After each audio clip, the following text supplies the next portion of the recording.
البنك الاهلي قال للنادي الاهلي انت اديتني هديه امبارح، انا هكافئك بهديه النهارده، ويخلي النادي الاهلي على الصداره. بجد برافو.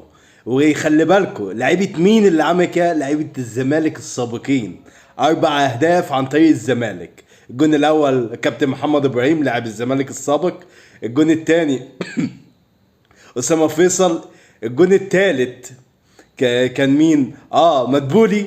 والجون الرابع عملوا بتاع ده. لعيب الزمالك برضه كان بيلعب اسمه ايه؟ كان بيلعب وينج يمين. ما علينا، يعني هم 4 لعيبه من نادي الزمالك. شكرا لعيبه الزمالك، شكرا البنك الاهلي، شكرا كابتن طارق مصطفى.